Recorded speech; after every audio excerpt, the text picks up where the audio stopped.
The smoke detectors failed. We tried to help her, they told the fire crew. Yet the 911 call recorded my shouts. They boarded up my windows, I can't escape. They want me dead. When investigators spotted new hammer dents inside, alright, settle in. Because I have a story to tell you, a story of fire, profound betrayal, and a truth so bone-chilling it still turns my blood to ice. Imagine waking up to your childhood home engulfed in flames. Thick smoke choking you, and then, with a horrifying jolt, realizing every single window in your bedroom has been nailed shut from the outside. That was my reality. That was the instant I knew my perfect, loving parents wanted me dead. From the outside, we were the quintessential American family. My mother, Susan, was elegance personified, always impeccably dressed, volunteering tirelessly. At church, hosting neighborhood gatherings that were the envy of everyone. My father, Harold, embodied respectability at his accounting firm, coaching Little League, waving to everyone with a warm, friendly smile. Our house in suburban Minnesota was a showpiece, boasting an award-winning garden. And then there was me. I was their only child, constantly reminded how fortunate I was to have such wonderful parents. But behind that glossy white front door adorned with its perfectly seasonal wreaths, life was a meticulously constructed prison, and I was its sole inmate. The first time I grasped that something was profoundly amiss, I was only 7 years old. I'd invited a school friend over, before she even arrived. My mother sat me down and recited a rigid script, which rooms we could enter, which toys were acceptable, what topics were safe to discuss. When my friend innocently asked to see my bedroom, my mother interceded. A tight smile plastered on her face, declaring certain areas of the house were private. By age 10, it clicked. Every facet of my life was controlled: my clothes, my haircuts, even my daily, identical school lunches. Friends were vetted like top-secret agents, and playdates were monitored from a distance. We just want to protect you, Amber, my mother would coo, her voice soft, but her eyes like steel.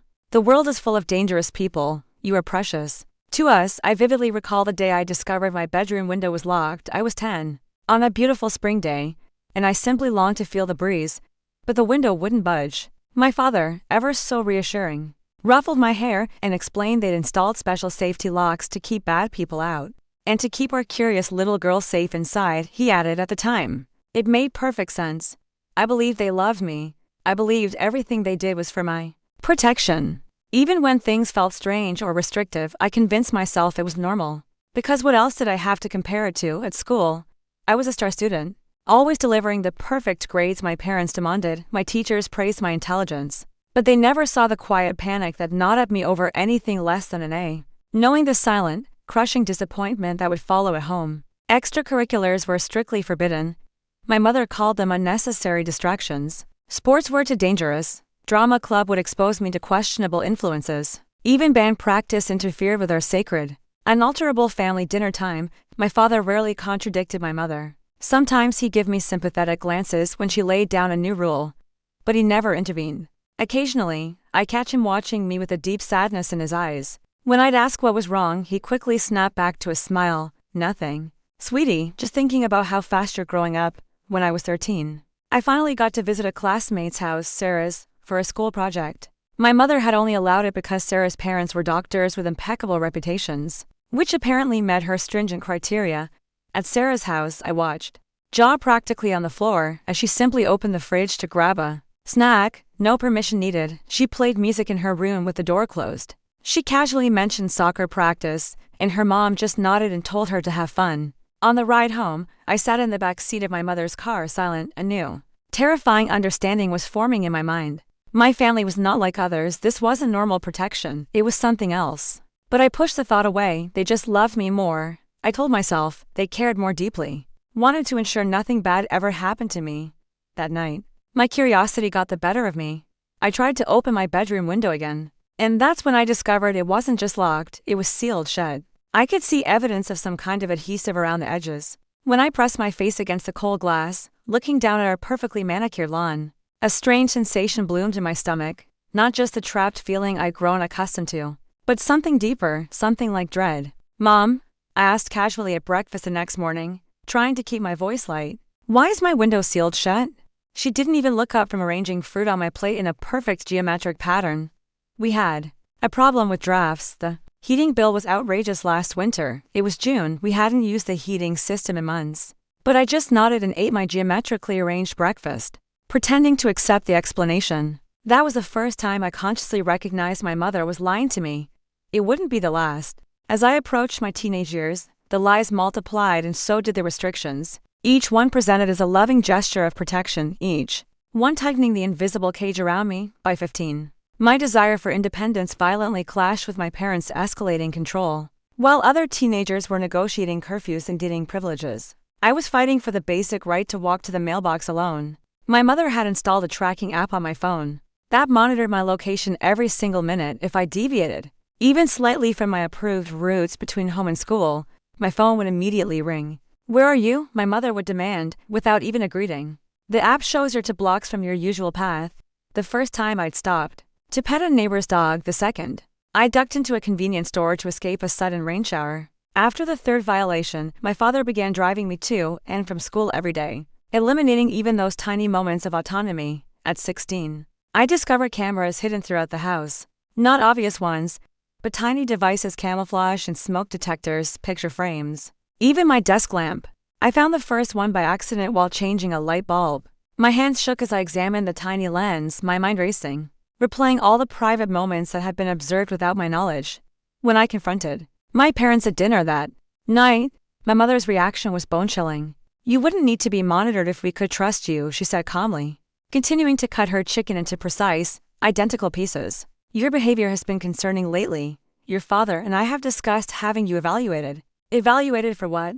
I asked, my voice rising despite my efforts to stay calm. "For wanting privacy, for being a normal teenager." My father cleared his throat. "Your mother thinks you might be developing some psychological issues, Amber. The secretive behavior, the mood swings, we're worried about you." It was the first time they'd openly suggested there was something wrong with me, but it would become their favorite tactic. Any resistance to their control was framed as evidence of mental instability. Any request for normal teenage freedoms was interpreted as a troubling sign. My mother started telling extended family members I was struggling emotionally, she implied. To neighbors I had behavioral problems. She even scheduled appointments with our family doctor, where she described symptoms I never experienced, speaking about me as though I weren't sitting right beside her. "She has these episodes," my mother would say, her voice lowered with practiced concern. "Irrational outbursts, paranoid thoughts. We're at our wits' end." I would try to defend myself, to explain I was perfectly fine, just increasingly frustrated by their restrictions. But my protests only reinforced their narrative, troubled and denial. Around this time, the window security in my bedroom intensified. The simple locks were replaced with elaborate mechanisms that required keys. My parents kept them. Metal bars were installed, disguised as decorative elements, but they were functionally prison bars. The curtains were replaced with heavy versions that blocked all natural light, which my mother claimed would help me sleep better. It was Jessica, my lab partner in chemistry, who first truly recognized something was wrong. We'd become friends despite my limited social interactions, bonding over our shared love of science. She noticed the dark circles under my eyes, my flinching at loud noises, my reluctance to discuss home life. "Amber, are you okay?" she asked one day after class. "Like, really okay? Because sometimes you act like someone who's afraid all the time." The simple question broke something open inside me. In that empty classroom with its familiar smell of chemicals and chalk, I told her everything: the control, the surveillance, the accusations of mental instability, the locked windows. Jessica listened without interruption, her eyes widening.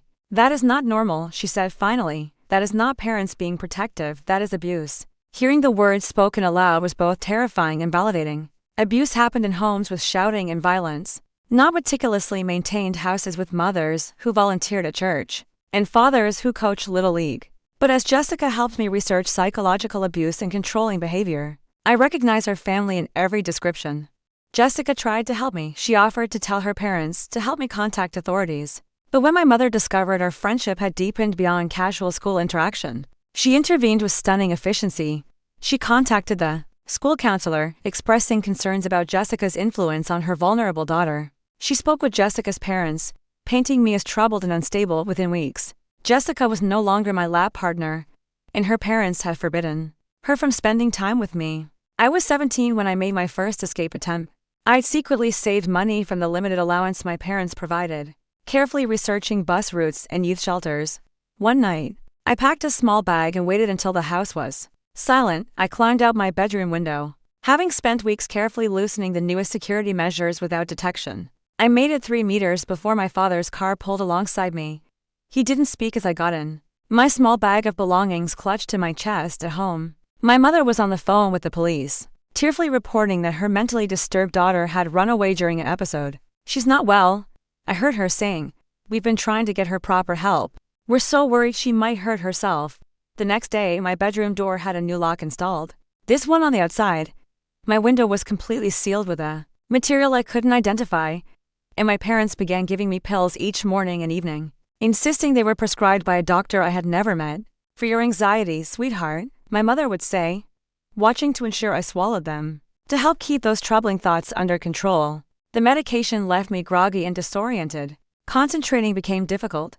My once excellent school performance suffered. Teachers who had praised my intelligence now looked at me with concern, but accepted my mother's explanation of medication adjustment for a condition I didn't have. By my senior year, the narrative of my instability was firmly established in our community.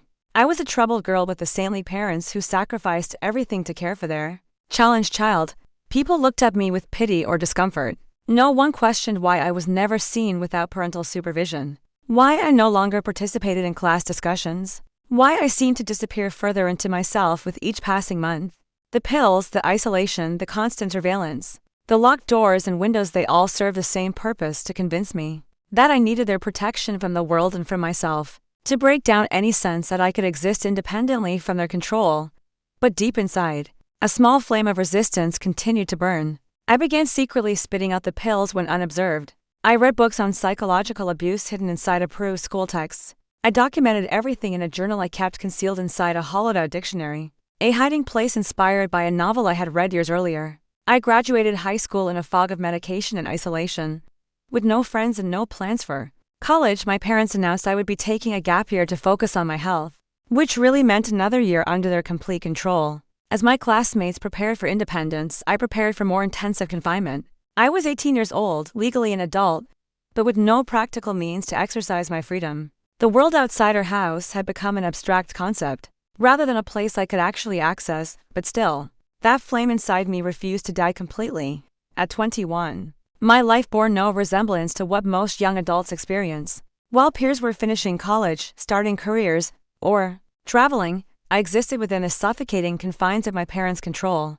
The only concession to my adulthood was permission to take online classes through a local community college, a program my mother selected and monitored closely. "See how we support your education, Amber," she would say, checking my computer history daily. "Most parents wouldn't invest so much in a child with your challenges."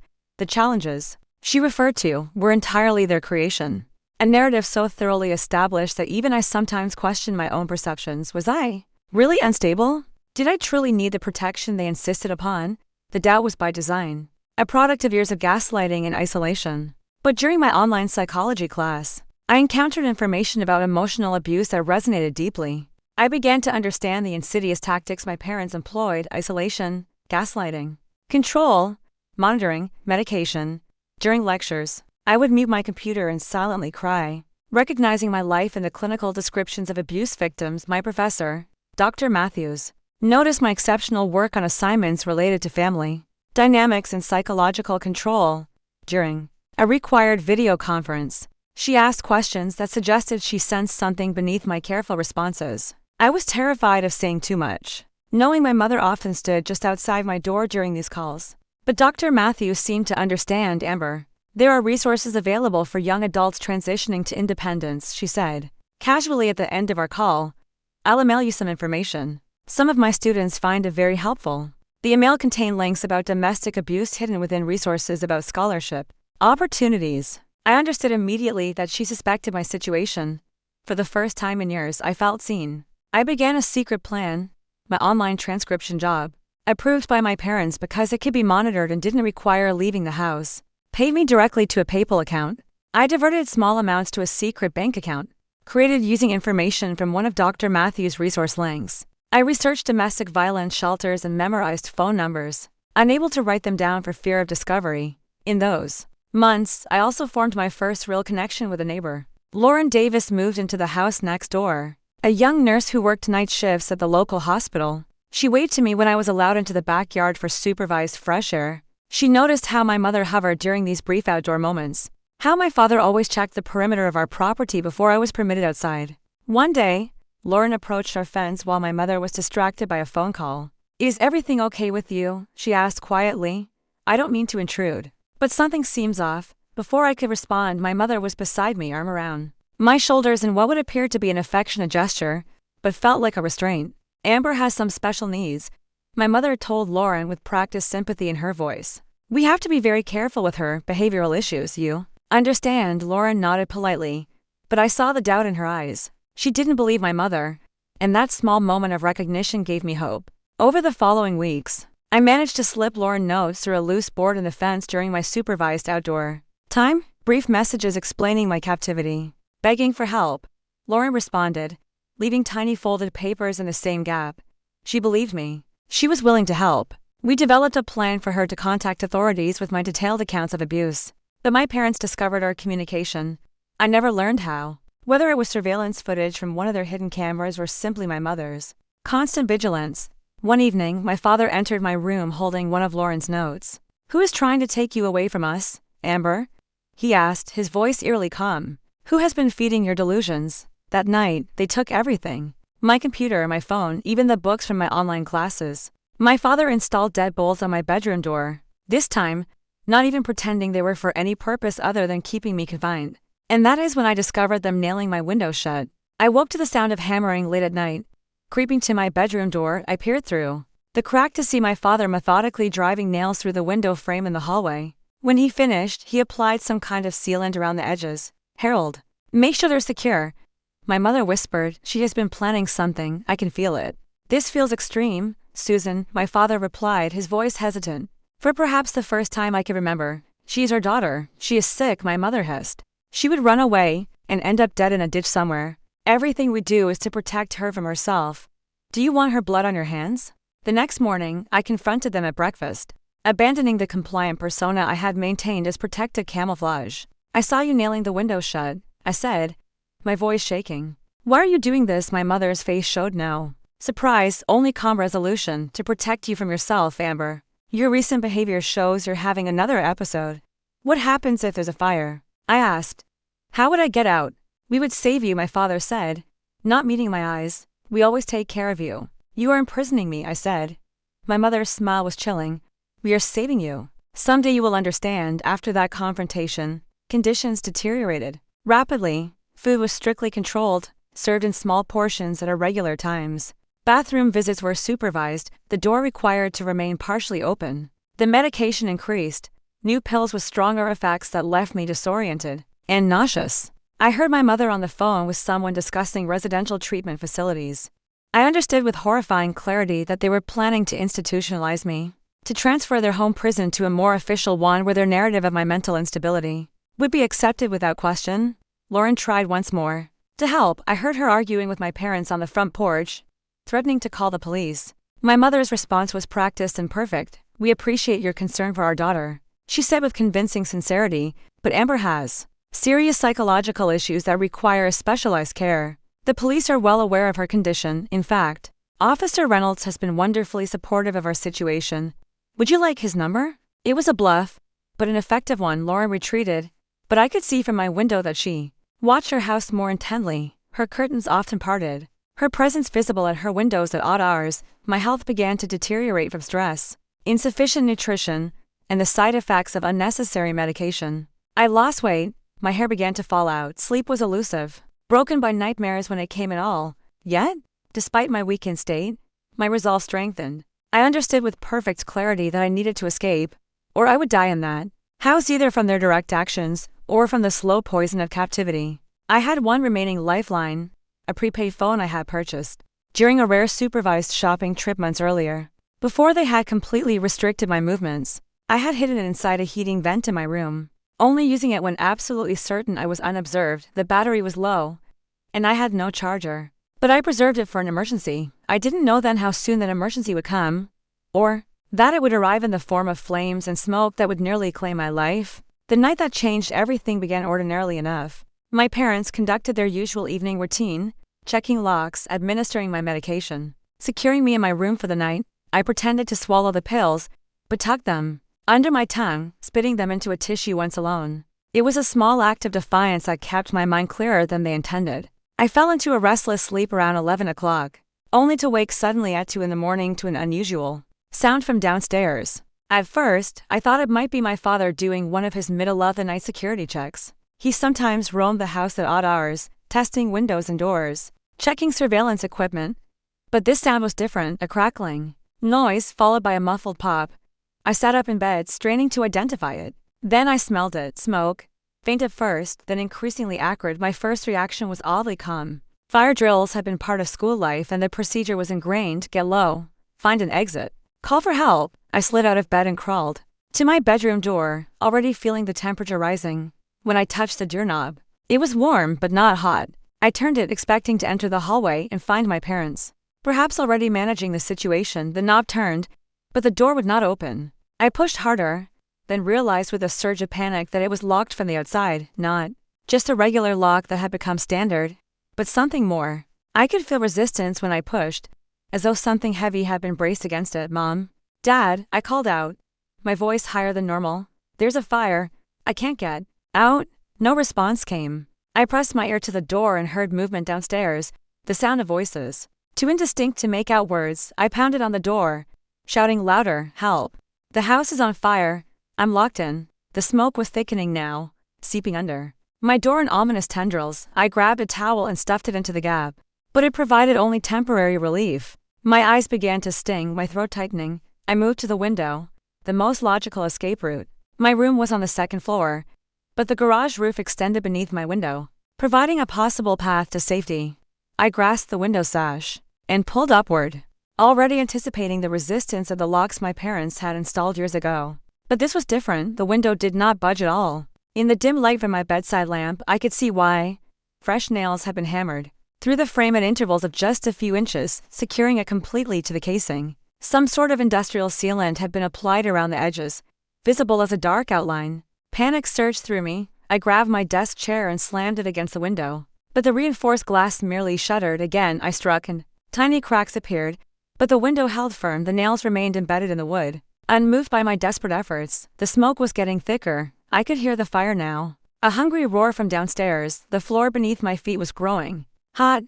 I dropped to my hands and knees, remembering that air would be clearer near the floor. And then I heard it, car doors slamming outside. I crawled back to the window and peered out. In the driveway, illuminated by security lights, I saw my parents getting into our family sedan.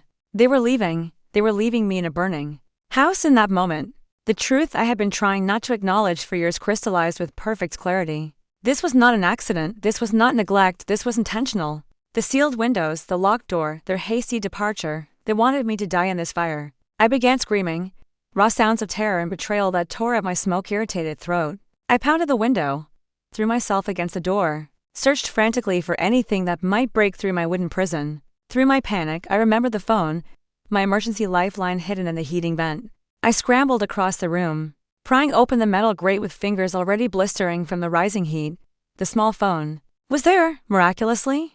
Still showing a partial charge, my fingers trembled as I dialed 911. Coughing violently, a smoke filled my lungs. 911. What is your emergency? The dispatcher's voice was so calm, in stark contrast to my surroundings. Fire, I gasped. I'm trapped. 620 to Maple Street. Second floor bedroom. I cannot get out. Is there a fire in your home? The dispatcher asked. Are there other people in the house? Yes, fire. I confirmed, my voice breaking. No people. My parents left. They locked me in. The windows are nailed shut. I cannot get out. There was a brief pause, as though the dispatcher was processing this information. Did you say the windows are nailed shut? Yes, I screamed, abandoning any attempt at composure. They nailed my windows. I cannot get out. They want me to die. I heard sirens in the distance as the dispatcher assured me help was coming. The smoke was so thick now I could barely see across my room. The heat was intense, pressing against my skin like a physical weight. I crawled to the farthest corner from the door, pressing a wet cloth I had grabbed from my bathroom against my mouth and nose. Through the window, I saw emergency lights approaching. I heard someone shouting outside, though the words were indistinct. A new sound caught my attention. Lauren's voice from next door screaming my name. Amber, oh my God. Amber. I crawled back to the window, fighting against the thickening smoke, and pounded on the glass. Through watery eyes, I could see Lauren, in her yard, pointing frantically toward my window as firefighters arrived. The next few minutes blurred in my oxygen-deprived mind. There was a sound of breaking glass, The rush of fresher air. Figures in protective gear appeared at my window. Expressions of shock visible even through their masks as they registered the nails. Securing my window shut, strong arms lifted me. Someone was saying something about a ladder. I was being carried. The sensation of movement disorienting after the confinement of my room. The cool night air hit my smoke-ravaged lungs, causing a coughing fit so violent I thought my ribs would crack. I remember fragments of the next hour oxygen being placed over my face. The burn of it for being inserted, Lauren's tear-streaked face appearing briefly above me, her hand squeezing mine. I remember trying to speak, to explain, but lacking the strength to form coherent sentences. Most vividly, I remember seeing my parents returning to the scene. Their performance beginning immediately, my mother's theatrical wail, my father's stunned expression, both rushing toward the ambulance with perfectly practiced concern.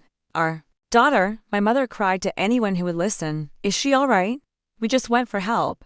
The smoke alarms malfunctioned, we tried to save her. Through my oxygen mask, I whispered the truth to the paramedic beside me. They locked me in. They nailed the window shut. They left me to die. His expression shifted, skepticism giving way to something darker as he looked from me to my hysterical parents being held back by police officers. He leaned closer. We found the nails, he said quietly, fresh hammer marks. We saw the lock on your door.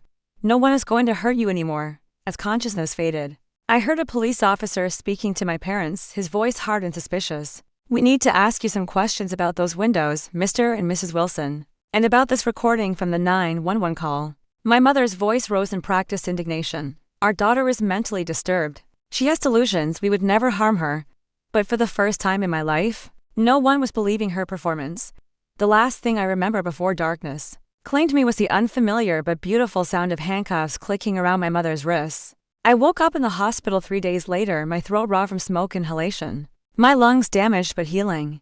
The first face I saw was not my mother's or father's, but Lauren, sitting beside my bed with dark circles under her eyes, suggesting she had barely left my side. "They're in custody," were her first words to me, answering the question I hadn't yet found the strength to ask. "Both of them, they're not getting anywhere near you ever again." A police detective named Jason Reynolds came to see me that afternoon. His manner gentle but direct. He sat beside my bed, notepad ready but initially unused, as he simply asked how I was feeling. "I need to ask you some questions, Amber," he finally said. "But first, I want you to know that we found the hammer marks on your window frames. Fresh marks. We found the sealant. We found the lock on your bedroom door and the furniture that had been pushed against it. The evidence supports your account." I closed my eyes briefly, a strange mixture of relief and pain washing over me. For so long, I had been told that my perceptions were wrong, that my memories were unreliable, that my fears were delusions. Having external validation of the reality I had experienced was both vindicating and devastating. Detective Reynolds was patient as I shared my story, beginning with my earliest memories of control and isolation, working through the escalating restrictions of my teenage years, and finally describing the horrifying realization that my parents had left me to die in a fire they likely started themselves. "We can't prove yet that they set the fire deliberately," he told me. "The fire investigator says it started in the kitchen, possibly electrical, but we can prove they knew about it, left without attempting to rescue you, and had taken deliberate steps to prevent your escape. They've been telling people I'm mentally ill for years," I said, my voice still raspy from smoke damage, "that I have delusions, that I'm unstable and need their protection. Will anyone believe me?" Detective Reynolds' expression hardened slightly. "The 911 recording is compelling evidence, Amber. Your voice, your terror, your clear statement that they had nailed your windows shut, all captured in real time during the emergency. It's difficult to dismiss that as delusion." He hesitated before continuing. "We executed a search warrant on your parents' home, or what remains of it after the fire. We found medication bottles prescribed to you by a doctor who, when interviewed, had no record of you as a patient. We found journals belonging to your mother that—" He paused, seeming to choose his words carefully. "Strongly suggest a psychological condition that experts will need to evaluate over the coming days. As my physical condition improved, the full scope of the investigation was revealed to me. My mother's journals, partially recovered from a fireproof safe in their bedroom, contained years of detailed documentation of her treatment of my supposed mental illness, a condition that existed only in her mind. Psychologists who reviewed the material suggested she suffered from Munchausen syndrome by proxy, a disorder in which a caregiver fabricates or induces illness in someone under their care to gain attention and sympathy. More chilling were the entries from recent months, where she wrote explicitly about her fear of losing control over me. of my potential escape into the world, and her determination to maintain a grip on my life. Whatever the cost, your father appears to have been more of an enabler than an instigator, Detective Reynolds explained during one of our interviews. He admitted knowing what your mother was doing was wrong, but claims he was afraid to contradict her. He has been cooperating with the investigation, providing details about the progression of your confinement. Lauren became a key witness, describing her observations of my restricted movements, the supervised backyard visits, the notes I had passed to her, and her unsuccessful attempts to get authorities to investigate before the fire. She brought forward our written communications, preserved despite my parents' discovery of some of them. I should have done more, she told me tearfully during one hospital visit. I knew something was terribly wrong, but I didn't know how to help without making things worse. You did help, I assured her. You were the only one who saw through their facade. You were the only one who believed me. Other neighbors came forward as the case gained attention, sharing observations they had dismissed or rationalized over the years. Mrs. Abernathy from across the street recalled how she never saw me outside alone, how my mother would interrupt if she attempted to speak with me directly. Mr. Jensen, who lived 2 doors down, described an incident years earlier, when he heard screaming from our house, only to be convinced by my mother that they had been watching a horror movie with the volume to high. My former teachers were interviewed, many expressing shock and guilt at having accepted my parents' explanations for my increasingly withdrawn behavior and declining academic performance. Dr. Matthews, my online psychology professor, provided records of our communications and her own documented concerns about potential abuse. As physical evidence was compiled and witness statements gathered, the prosecution's case against my parents strengthened. The district attorney explained to me that they would be charged with attempted murder, false imprisonment, child abuse for the years before I turned 18, and numerous other crimes. Your mother's journals are particularly damning, she told me. They show premeditation and a disturbing lack of remorse. In one entry from just weeks before the fire, she wrote about how she would rather see you dead than independent of her control. The revelation struck me like a physical blow. I had understood on some level that my mother's love was twisted and possessive, but to have confirmation that she had actually contemplated my death was still shocking. As my physical recovery progressed, I began working with a trauma specialist, Dr. Eleanor Simmons, who helped me process not only the acute trauma of the fire, but the lifelong psychological abuse I had endured. For the first time, I could speak freely about my experiences without fear of being labeled delusional or having my reality denied. What you are describing is gaslighting in its most extreme form, Dr. Simmons explained during one of our sessions. They systematically undermined your trust in your own perceptions, isolated you from anyone who might validate your reality, and created an alternative narrative about your mental state that served their purposes. One of the most difficult aspects of recovery was accepting that the parents I had desperately tried to please, whose love I had craved even amid their abuse, had been willing to let me die rather than lose control over me. Dr. Simmons helped me understand that their behavior reflected their own severe psychological disturbances, not any failure or deficiency on my part. You survived by maintaining an inner core of truth, she told me. Despite years of having your reality denied, you held on to what you knew to be true. That resilience saved your life. 6 weeks after the fire, strong enough to leave the hospital, but with nowhere to go, I moved temporarily into Lauren's spare bedroom. The community that had once believed my parents' narrative about my supposed mental illness now rallied around me.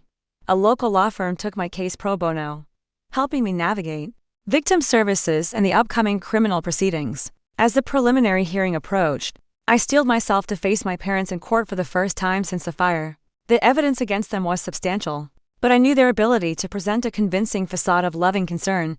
For 29 years they have fooled everyone. Part of me still feared they might do so again. Remember, Detective Reynolds told me the day before the hearing, we have the 911 recording, we have the physical evidence, we have your mother's own writings, and most importantly, we have you alive and able to tell the truth. The truth that had been denied for so long was finally going to be heard. The courtroom was smaller than I had imagined from movies and television shows. Polished wood, fluorescent lighting, the slight echo of footsteps on the hard floor. I sat beside the prosecutor, a woman named Julia Winters, who had spent hours preparing me for this moment. Still, nothing could have fully readied me for the sight of my parents entering in handcuffs, looking smaller and older than in my memory. My mother's eyes found mine immediately, her expression a practiced blend of concern and betrayal that I had seen countless times before. My father looked to the floor, shoulders hunched, the embodiment of defeat. For a moment, I felt a flicker of the old guilt they had so carefully cultivated in me. Then I remembered the nails in my window frames, the smoke filling my lungs, their car driving away as flames consumed her house with me trapped inside. The preliminary hearing expanded into a full trial that lasted 3 weeks. Evidence mounted day by day. The 911 recording played for the jury, their faces reflecting horror as they heard my desperate screams. Forensic analysis of the window frames showed fresh nails and sealant applied just days before the fire. Medical experts testified about the unnecessary medications I had been given for years. Psychologists explained the patterns of abuse and control evident in my parents' behavior. My mother maintained her performance throughout, insisting to anyone who would listen that she had only ever tried to protect her mentally disturbed daughter. She cried on cue, spoke with perfect maternal concern about my condition, and expressed confusion about why I would fabricate such terrible accusations against parents who loved me so devotedly.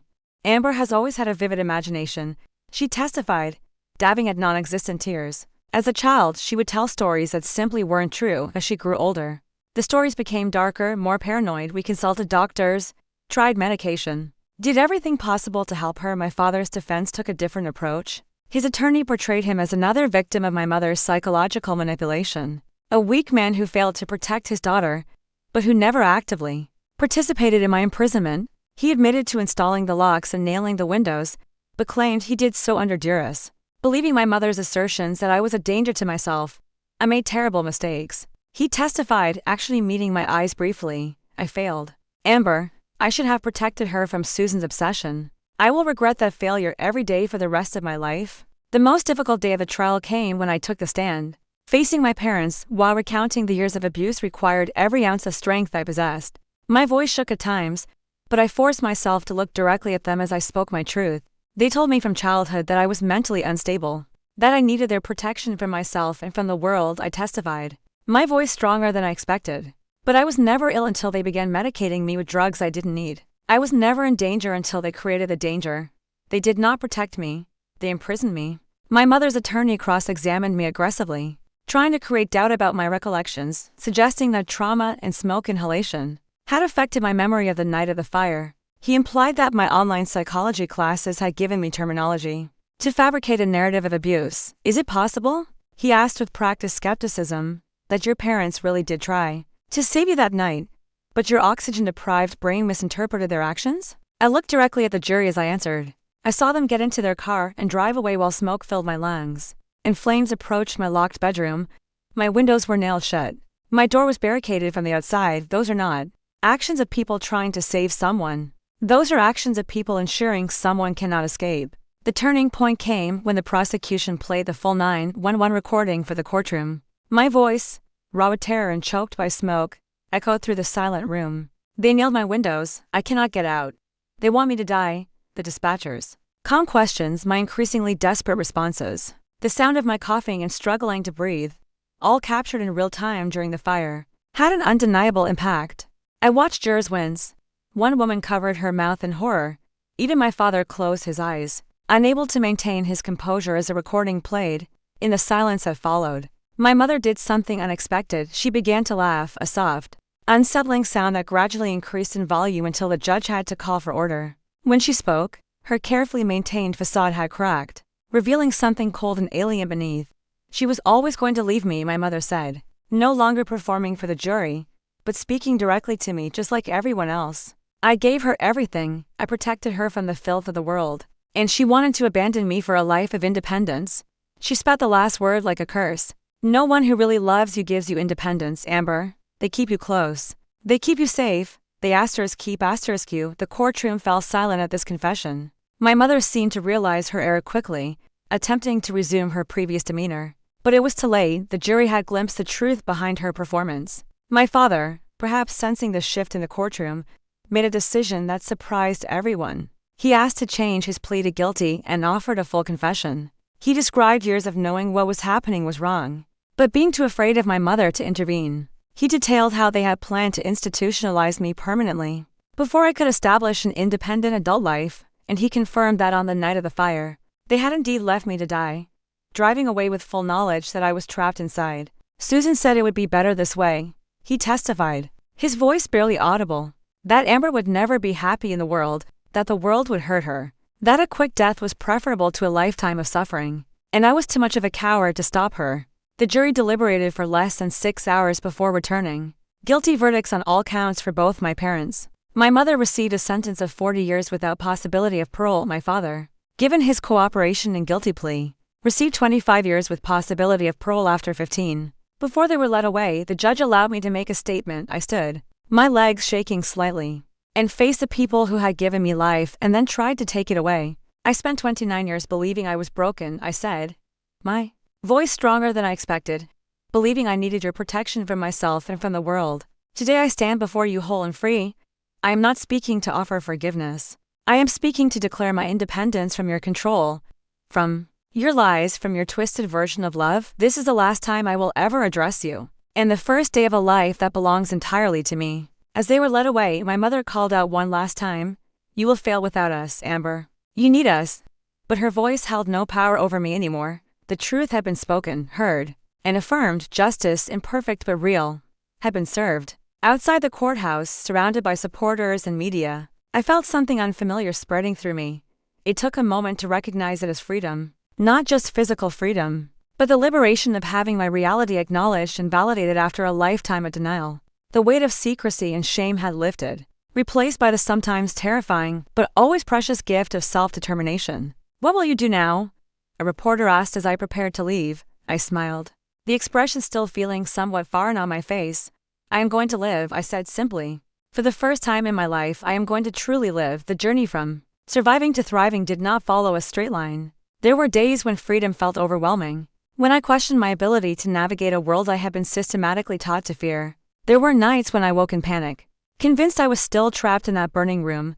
But with each passing month, those moments became less frequent, less intense. Dr. Simmons continued to work with me, helping me process not only the acute trauma of the fire, but the complex psychological impact of lifelong abuse. Recovery is not about forgetting what happened, she explained during one particularly difficult session. It is about integrating those experiences into your understanding of yourself, without allowing them to define your future. Lauren remained a steadfast presence in my life, transitioning from rescuer to roommate to genuine friend. She never pushed me to discuss my experiences, but listened when I needed to talk. She celebrated small victories with me, my first solo trip to the grocery store, my first time driving a car, my decision to finish my degree in psychology. I thought I was brave until I met you, she told me once. You redefine courage for me every day. 6 months after the trial, I moved into my own apartment, a small but sun-filled space that I decorated exactly as I wished. The first night alone was terrifying, but I reminded myself that fear was a normal response to new experiences, not evidence that I was incapable of independence, as my parents had claimed. I placed no locks on my bedroom door. Every window could be open fully. These were not casual choices, but deliberate reclamations of freedom. Each morning, I opened all the windows for at least a few minutes regardless of weather. Just because I could, the fresh air, even when cold or damp, tasted like liberty. The media attention following the trial brought unexpected connections. Other survivors of family abuse reached out to share their stories in solidarity. Organizations working with domestic violence victims invited me to speak about psychological abuse and coercive control. Gradually, I found purpose in helping others recognize and escape situations similar to what I had experienced. 1 year after the fire, I established a small foundation focusing on helping young adults transitioning out of abusive family situations. We provided practical support, legal resources, and most importantly, community. The isolation that abusers create as their first line of control could be broken through connection with others who understood without explanation. You turned your pain into purpose, Dr. Matthews told me when I invited her to speak at our foundation's first formal event. That is the most powerful form of healing. Not everyone understood my story. Some people still questioned how parents could behave so monstrously, suggesting there must be another explanation. Others implied I should find forgiveness for my own sake, not understanding that for me, freedom from my parents included freedom from any obligation to reconcile with them. I learned to trust my instincts about whom to let into my life. Years of gaslighting had damaged my ability to distinguish between genuine concern and controlling behavior, but with practice and support, my internal warning system grew stronger. I became attuned to red flags, people who pushed boundaries, who questioned my perceptions, who sought to isolate me from others. The most profound lesson I learned was about the nature of love. Real love expands rather than contracts. It creates space for growth rather than confinement. For protection, it trusts rather than suspects, it releases rather than restrains. 3 years after the fire, I completed my master's degree in counseling psychology, specializing in trauma recovery. My thesis on psychological abuse within families drew on both personal experience and extensive research. The day I received my diploma, Lauren and a group of friends surprised me with a celebration that left me speechless with gratitude. From surviving to thriving to helping others do the same, Lauren toasted, "You are a walking miracle, Amber." But I didn't see myself as miraculous, merely fortunate. Fortunate that Lauren had heard my screams at night. Fortunate that the 911 operator had recorded my desperate words. Fortunate that investigators had found those fresh hammer marks on my window frames. So many abuse victims never get their moment of validation, their chance at justice, their opportunity for a new beginning. Today, my life bears no resemblance to the prison of my first 29 years. I work with trauma survivors, sharing tools for recovery. I travel, experiencing the world my parents insisted was too dangerous for me to enter. I form relationships based on mutual respect rather than control disguised as protection. The nightmares haven't completely disappeared, but they have lost their power to derail my days. The psychological wounds have formed scars that occasionally ache, but no longer bleed. I carry my history not as a burden, but as hard-won wisdom about human capacity for both cruelty and resilience. Perhaps the most powerful realization has been that freedom is not just the absence of physical restraint, but the presence of self-determination.